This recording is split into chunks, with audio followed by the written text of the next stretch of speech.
The following content is provided under a Creative Commons license. Your support will help MIT OpenCourseware continue to offer high-quality educational resources for free. To make a donation or to view additional materials from hundreds of MIT courses, visit MIT OpenCourseware at ocw.mit.edu.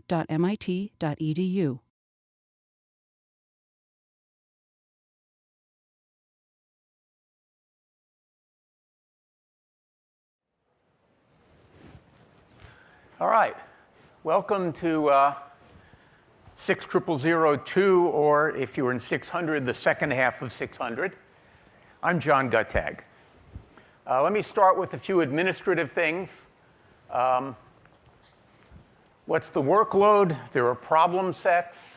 They'll all be programming problems, much in the style of 60001. And the goal, really twofold. The 60001 problem sets were mostly about you learning to be a programmer.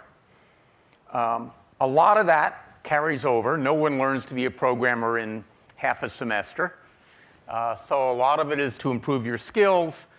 But also, there's a lot more, I would say, conceptual, algorithmic material in 60002. And the problem sets are designed to help cement that as well as just to give you programming experience. Finger exercises, small things. If they're taking you more than 15 minutes, let us know. They really shouldn't. And they're generally designed to help you learn a single concept, usually a programming concept. Reading assignments in the textbooks. I've already posted the first reading assignment.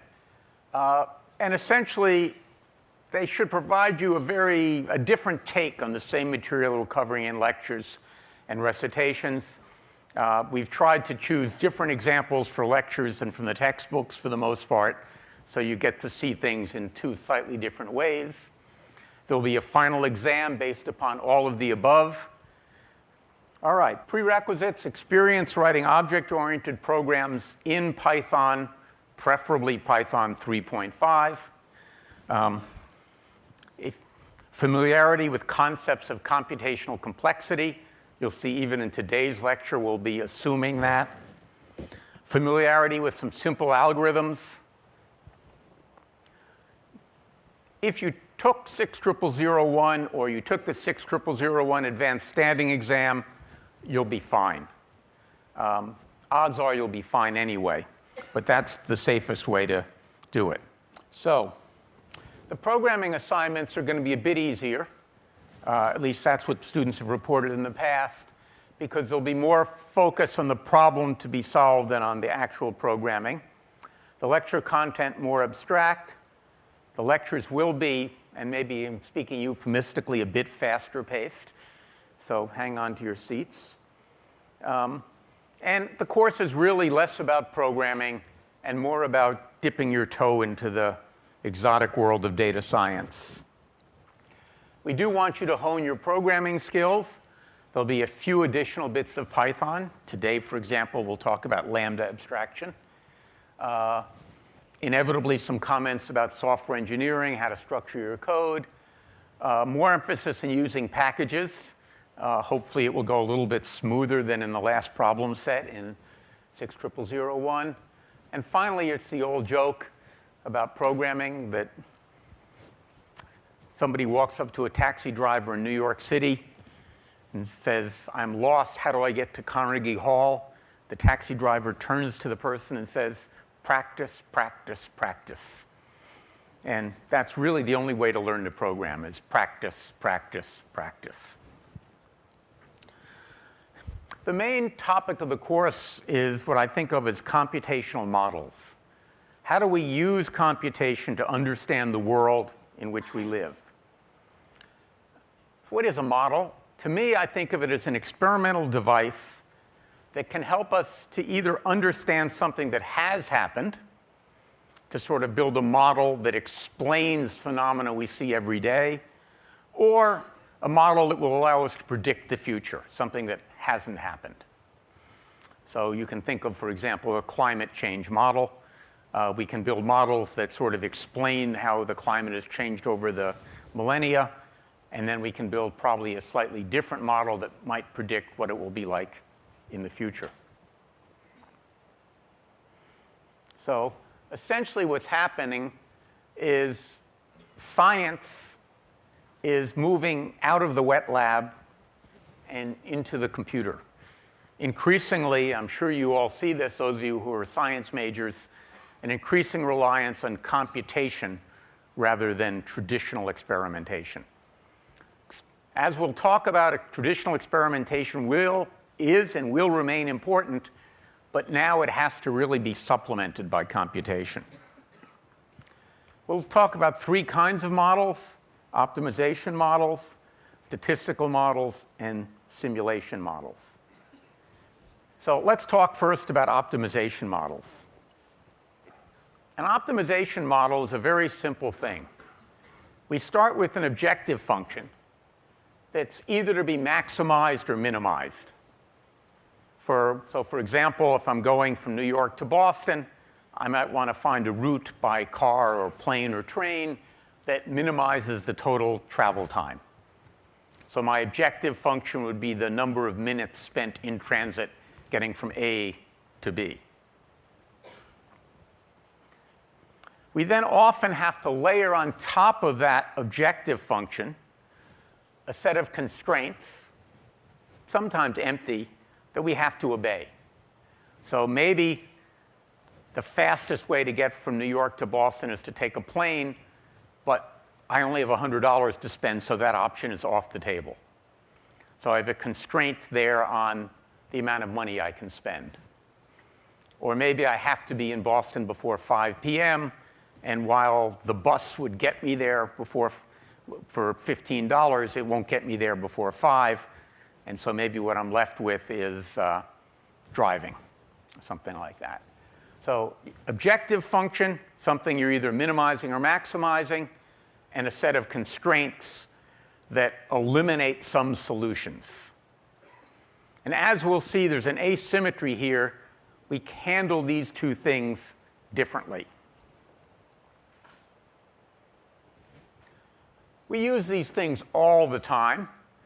I commute to work using Waze, which essentially is solving, not very well, I believe, an optimization problem to minimize my time from home to here.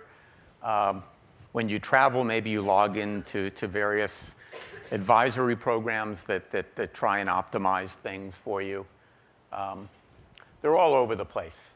Today, you really can't avoid using an optimization algorithm as you get through life. All right, pretty abstract. Let's talk about a specific optimization problem called the knapsack problem. The first time I talked about the knapsack problem, I neglected to show a picture of a knapsack. And I was 10 minutes into it before I realized most of the class had no idea what a knapsack was. It's what we old people used to call a backpack. And they used to look more like that than they look today. So the knapsack problem involves, usually it's told in terms of a burglar who breaks into a house and wants to steal a bunch of stuff, but has a knapsack that will only hold a finite amount of stuff that he or she wishes to steal. And so the burglar has to solve the optimization problem of stealing the stuff with the most value while obeying the constraint that it all has to fit in the knapsack. So we have an objective function. I'll get the most for this when I fence it. And a constraint, it has to fit in my backpack. And you can guess which of these might be the most valuable items here.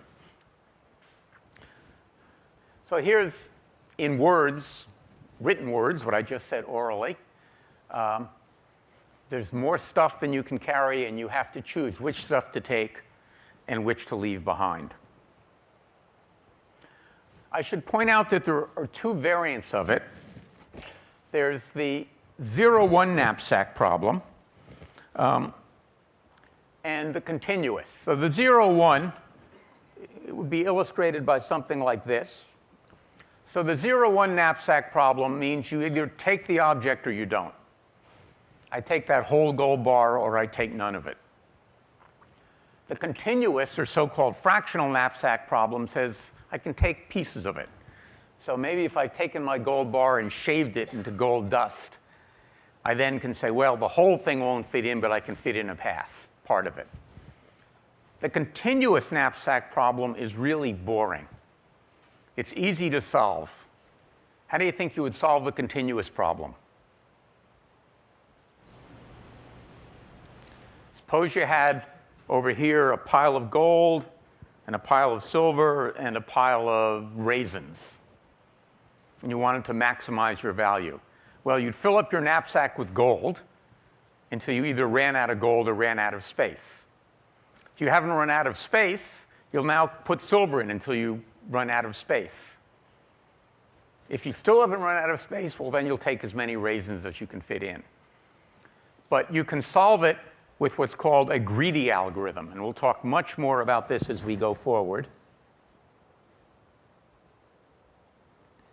where you take the best thing first as long as you can, and then you move on to the next thing. As we'll see, the 0-1 knapsack problem is much more complicated, because once you make a decision, it will affect the future decisions. All right, let's look at an example. And I should probably warn you, if you're hungry, this is not going to be a fun lecture. So here's my least favorite, because I always want to eat more than I'm supposed to eat. So the point is, typically knapsack problems are not physical knapsacks, but some conceptual idea. So let's say that I'm allowed 1,500 calories of food. And these are my options. I have to go about deciding, looking at this food, and it's interesting, again, there's things showing up on your screen that are not showing up on my screen, but they're harmless, things like how my mouse works. Any rate, so I'm trying to take some fraction of this food, and it can't add up to more than 1,500 calories. The problem might be that once I take something that's 1,485 calories, I can't take anything else.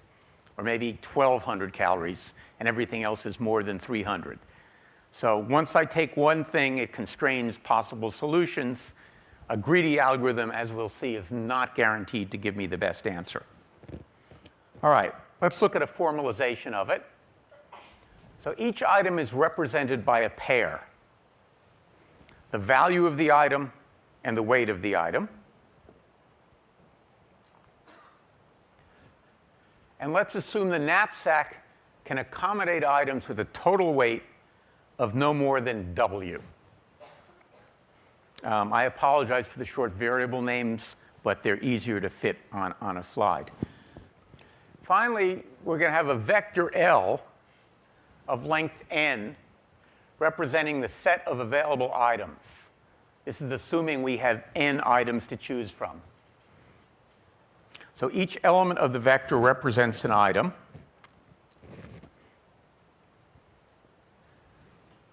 OK, so those are the items we have. And then another vector, v, is going to indicate whether or not an item was taken. So essentially, I'm going to use a binary number to represent the set of items I choose to take. For item 3, say, if bit 3 is 0, I'm not taking the item. If bit 3 is 1, then I am taking the item. So it just shows I can now very nicely represent what I've done by a single vector of zeros and ones. All right, let me pause for a second. Does anyone have any questions about this setup? It's important to get this set up because what we're going to see now depends upon that setting in your head. Okay, so I've kind of used mathematics to describe the backpack problem. And that's typically the way we deal with these optimization problems. We start with some informal description, and then we translate them into a mathematical representation. So here it is. We're going to try and find a vector v that maximizes the sum of V sub I times I sub I. Now remember, what I sub I is the value of the item. V sub I is either 0 or 1. So if I didn't take the item, I'm multiplying its value by 0, so it contributes nothing to the sum. If I did take the item, I'm multiplying its value by 1, so the value of the item gets added to the sum. So that tells me the value of V. And I want to get the most valuable V I can get, subject to the constraint that if I look at the items dot weight and multiply it by V, the sum of the weights is no greater than W. So I'm playing the same trick with the values of multiplying each one by 0 or 1, and that's my constraint. Make sense? All right. So now we have the problem formalized. How do we solve it? Well, the most obvious solution is brute force. I enumerate all possible combinations of items. That is to say, I generate all subsets of the items that are available. I don't know why it says subjects here, but we should have said items. Let me fix that. This is called the power set. So the power set of a set includes the empty subset. It includes the set that includes everything and everything in between. So subsets of size 1, subsets of size 2, et cetera. So now I've generated all possible sets of items. I can now go through and sum up the weights and remove all those sets that weigh more than I'm allowed. And then from the remaining combinations, choose any one whose value is the largest. I say choose any one because there could be ties, in which case I don't care which I choose. So it's pretty obvious that this is going to give you a correct answer. You're considering all possibilities and choosing a winner. Unfortunately, it's usually not very practical. What we see here is that's what the power set is if you have 100 vectors. Not very practical, right? Even for a fast computer, generating that many possibilities is going to take a rather long time. So kind of disappointing. We look at it and say, well, we got a brute force algorithm. It will solve the problem, but it'll take too long. We can't actually do it. 100 is a pretty small number, right? We often end up solving optimization problems where n is something closer to 1,000, sometimes even 1,000,000. Clearly, brute force isn't going to work. So that raises the next question. Are we just being stupid? Is there a better algorithm that I should have showed you? I shouldn't say we. Am I just being stupid? Is there a better algorithm that would have given us the answer? The sad answer to that is no. For the knapsack problem, and indeed many optimization problems, are inherently exponential.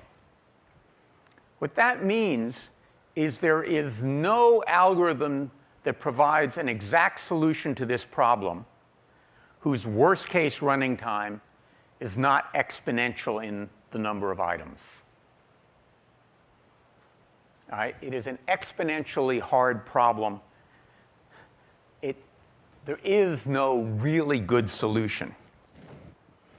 But that should not make you sad, because while there's no perfect solution, we're going to look at a couple of really very good solutions that will make this poor woman a happier person.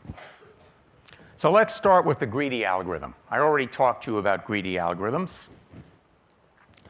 So it could hardly be simpler. We say, while the knapsack is not full, put the best available item into the knapsack. When it's full, we're done. We do need to ask a question. What does best mean? Is the best item the most valuable? Is it the least expensive in terms of, say, the fewest calories, in my case? Or is it the highest ratio of value to units? Maybe I think a calorie in a glass of beer is worth more than a calorie in a bar of chocolate. Maybe vice versa. Which gets me to a concrete example. So you're about to sit down to a meal. You know how much you value the various different foods. For example, maybe you like donuts more than you like apples. You have a calorie budget, and here we're going to have a fairly austere budget. It's only one meal, it's not the whole day, of 750 calories. And we're going to have to go through menus and choose what to eat. That is, as we've seen, a knapsack problem. They should probably have a knapsack solver at every McDonald's and Burger King. So here's a menu I just made up of wine, beer, pizza, burger, fries, Coke, apples, and a donut. And the value I might place on each of these and the number of calories that actually are in each of these. And we're going to build a program that will find an optimal menu. And if you don't like this menu, you can run the program and change the values to be whatever you like.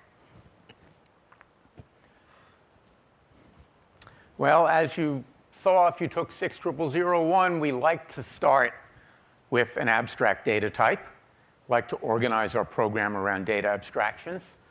So I've got this class food. I can initialize things. I have a get value, a get cost. Density, which is going to be the value divided by the cost. And then a string representation. So nothing here that you should not all be very familiar with. Then I'm going to have a function called buildMenu, which will take in a list of names and a list of values of equal length and a list of calories that are all the same length. And it will build the menu. OK, so it's going to be a menu of tuples, a menu of foods, rather. And I build each food by giving it its name, its value, and its caloric content. Now I have a menu.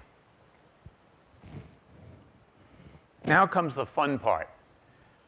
Here's an implementation of a greedy algorithm.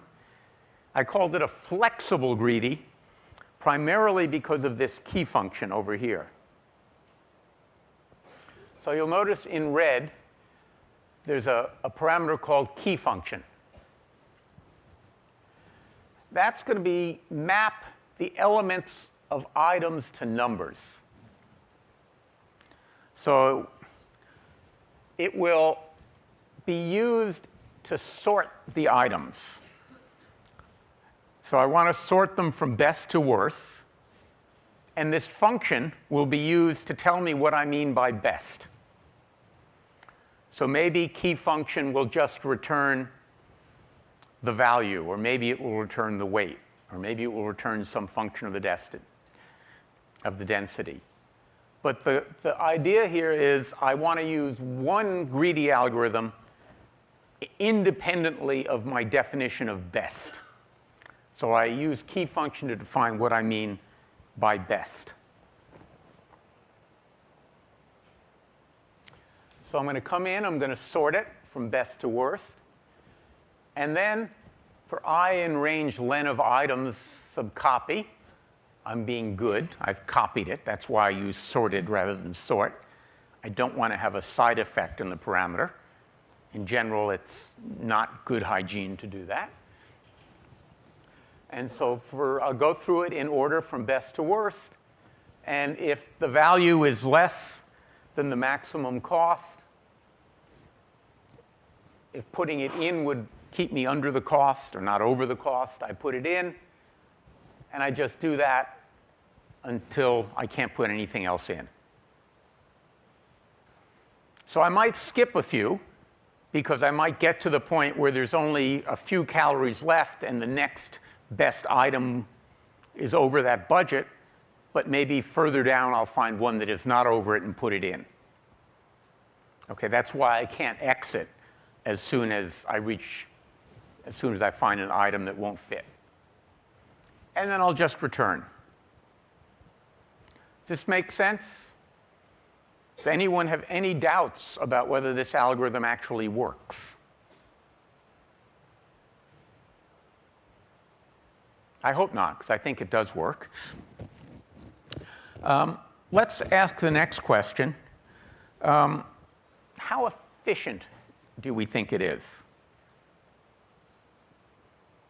What is the efficiency of this algorithm?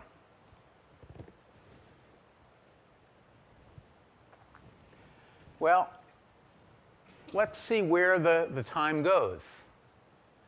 It's the algorithm we just looked at. So I deleted the comment, so we'd have a little more room in the slide. Who wants to make a guess? By the way, this is the question, so please go answer the questions. We'll see how people do. But we can think about it as well together. Well, let's see where the time goes. The first thing is at the sort. So I'm going to sort all the items. And we heard from Professor Grimson how long the sort takes. See who remembers. Python uses something called timsort, which is a variant of something called quicksort, which has the same worst-case complexity as merge sort. And so we know that is n log n, where n, in this case, would be the len of items. OK? So we know we have that. Then we have a loop. How many times do we go through this loop?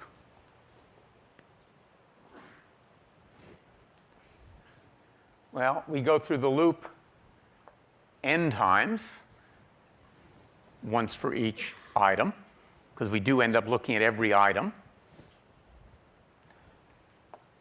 And if we know that, what's the order?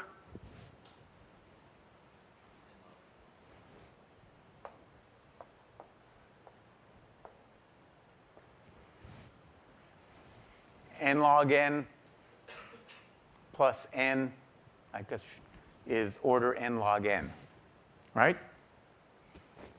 So it's pretty efficient. And we can do this for big numbers, like 1,000,000. Right? Log of 1,000,000 times 1,000,000 is not a very big number. So it's very efficient. All right, here's some code that uses greedy. Takes in the items, the constraint, in this case will be the weight, and just calls greedy with the key function and prints what we have.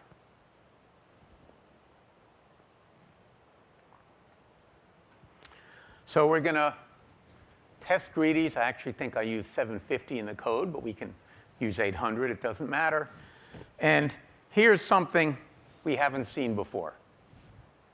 So use greedy by value to allocate, and it calls test greedy with food, maxed units, and food.getValue. Notice it's passing the function. That's why it's not no closed parentheses after it. Use greedy to allocate it. And then we have something pretty interesting. What's going on with this lambda? So here, we're going to be using greedy by density to allocate. Actually, sorry, this is greedy by cost. And you'll notice what we're doing is we don't want to pass in the cost, right? Because we really want the opposite of the cost, right? We want We want to reverse the sort because we want the cheaper items to get chosen first, the ones that have fewer calories, not the ones that have more calories. As it happens, when I defined cost, I defined it in the obvious way, the total number of calories. So I could have gone and written another function to do it, but since it was so simple, I decided to do it in line. So let's talk about lambda and then come back to it. Lambda is used to create an anonymous function. Anonymous in the sense that it has no name. So you start with the keyword lambda. You then give it a sequence of identifiers and then some expression. What lambda does is it builds a function that evaluates that expression on those parameters and returns the result of evaluating the expression. So instead of writing def, I have inline defined a function. So if we go back to it here, you can see that what I've done is lambda x, 1 divided by food.getCost of x. Notice food is the class name here. So I'm taking the function getCost from the class food, and I'm passing it the parameter x, which is going to be what? What's the type of x going to be?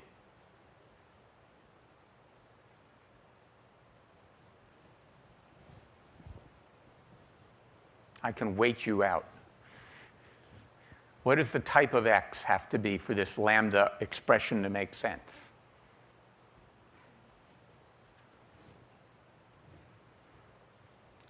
Well, go back to the class food. What's the type of the argument of getCost?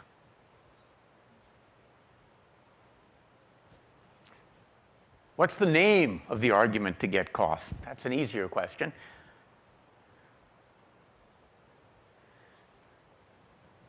All right, we'll go back and we'll look at it.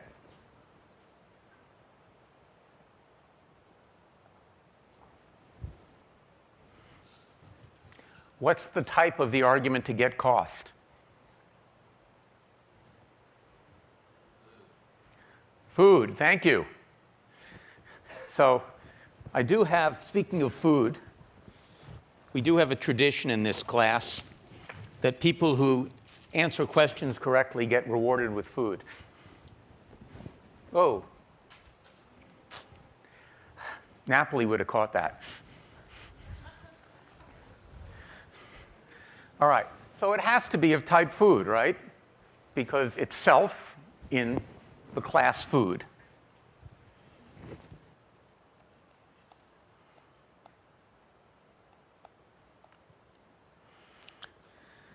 So if we go back to here, this x has to be of type food, right?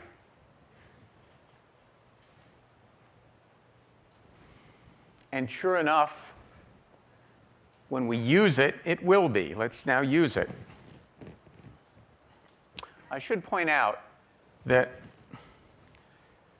lambda can be really handy, as it is here, and it's possible to write amazing, beautiful, complicated lambda expressions.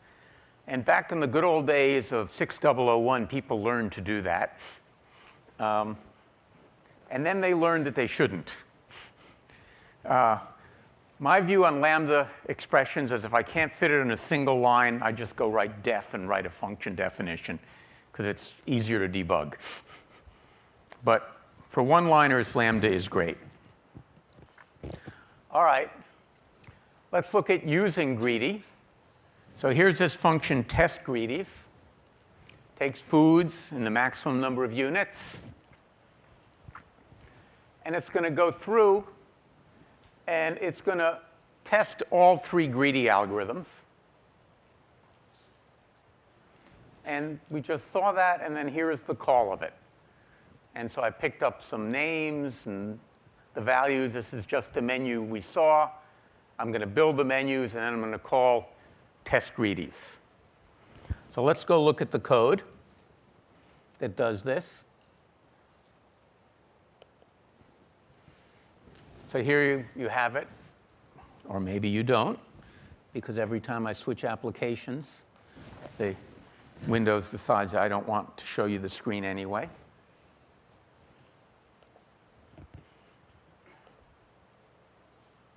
This really shouldn't be necessary.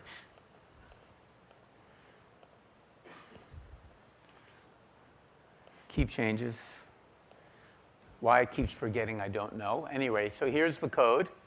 It's all the code we just looked at. Now let's run it. Well, what we see here is that we use greedy by value to allocate 750 calories, and it chooses the burger, the pizza, and the wine for a total of a value of 284. That's happiness points, if you will. On the other hand, if we use greedy by cost, I get 318 happiness points and a different menu. The apple, the wine, the cola, the beer, and the donut. I've lost the pizza and the burger. I guess this is what I signed up for when I put my preferences on. Oh, and here's another solution with 318. Apple, wine, oh, yeah, all right. So I actually got the same solution, but it just found them in a different order, right? Why did it find them in a different order? Because the sort order was different. Because in this case, I was sorting by density. So from this, we see an important point about greedy algorithms, right? That we used the algorithm, and we got different answers. Why do we have different answers? The problem is that a greedy algorithm makes a sequence of local optimizations, chooses the locally optimal answer at every point, and that doesn't necessarily add up to a globally optimal answer. This is often illustrated by showing an example of, say, hill climbing. So imagine you're in a terrain that looks something like this, and you want to get to the highest point you can get. So you might choose, as a greedy algorithm, if you can go up, go up. If you can't go up, you stop, right? So whenever you get a choice, you go up. And so if I start here, I could, right in the middle, maybe say, all right, it's not up, but it's not down either. So I'll go either left or right. And let's say I go right, so I come to here. And then I'll just make my way up till the top of the hill, making a locally optimal decision, head up at each point. And I'll get here, and I'll say, well, now any place I go takes me to a lower point, so I don't want to do it, right? Because the greedy algorithm says never go backwards. So I'm here, and I'm happy. On the other hand, if I had gone here for my first step, then my next step up would take me up, up, up. I'd get to here, and I'd stop and say, OK, no way to go but down. I don't want to go down. I'm done. And what I would find is I'm at a local maximum rather than a global maximum. And that's the problem with greedy algorithms, that you can get stuck at a local optimal point and not get to the best one. Now, we could ask the question, can I just say, don't worry about it, density, say, will always get me the best answer? I've tried a different experiment. Let's say I'm feeling expansive and I'm going to allow myself 1,000 calories.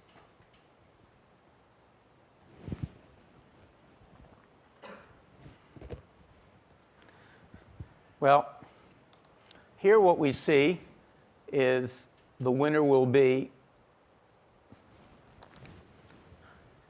greedy by value. Happens to find a better answer, 424 instead of 413. So there's no way to know in advance. Sometimes this definition of best might work, sometimes that might work. Sometimes no definition of best will work, and you can't get to a good solution. Or you can get to a good solution, you can't get to an optimal solution with the greedy algorithm. On Wednesday, we'll talk about how do you actually guarantee finding an optimal solution in a better way than brute force. See you then.